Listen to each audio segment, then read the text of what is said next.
Podcast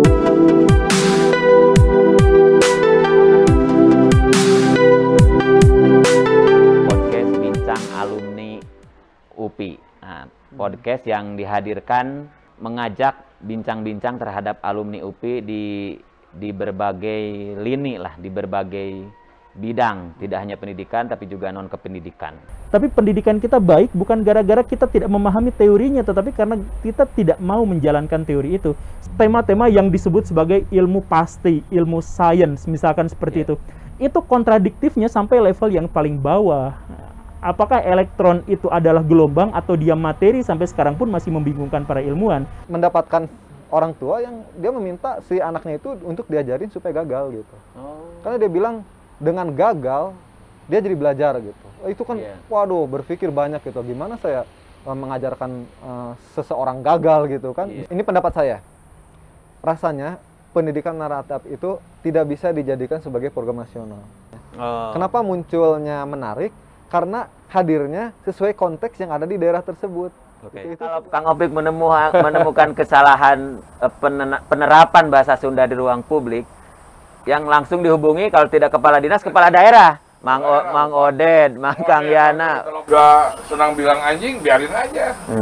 Kalau mereka bicara ke teman-temannya, manakala bicara kita dia ada filter gitu. Iya, betul. Mungkin coba nyebut anjingnya. Mungkin Kak Aki nyebut anjingnya.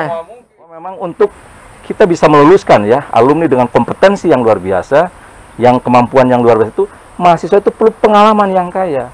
Belajar itu bukan hanya di kampus. Belajar itu bukan hanya dengan dosen. Dimanapun bisa belajar dan dengan siapapun bisa belajar. Beginilah, kalau di sini misalnya gini ya, kita punya EPOK. Betul. Apakah kita punya stadion nggak? Kita mau bikin fakultas kedokteran, punya rumah sakit nggak? Oh iya betul. Nggak ada kan? Ya, betul. Nah di sana itu yang saya mau, kalau bikin fakultas kedokteran itu lengkap dengan rumah sakitnya yang berkelas dunia, jangan berkelas ya pinggiran gitu maksud saya. Iya, lektor kepala madya, lektor kepala guru besar. Jadi 7 itu pas 14 tahun. Jadi agak cepat. Jadi usia 37 ya waktu itu sebagai guru besar. Nah, celakanya ketika usia 37 guru besar itu, usia 38 saya diminta gabung di istana gitu, oleh Pak Yusri. Saya pun lulusan Lemhanas, paling muda juga saat itu, usia 40 tahun usia sudah 40 Lemhanas. ya? 40 sudah Lemhanas tahun 2007. Lulus Lemhanas di usia 40 tahun, kemudian masuk di Klatim 1 juga.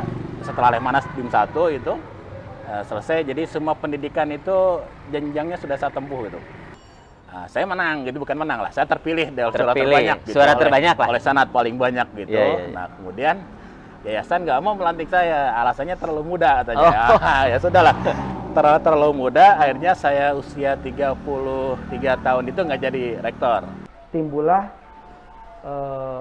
stroberi itu menjadi sebuah penamaan yang memang harapan saya dengan warna yang merah itu menjadi sesuatu yang mudah diingat begitu.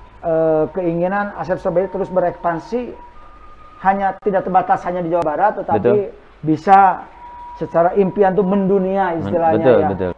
Karena kekuatan kita secara ikonik ada di Stroberi, maka tiap spot kita selalu ada nilai-nilai kestroberian.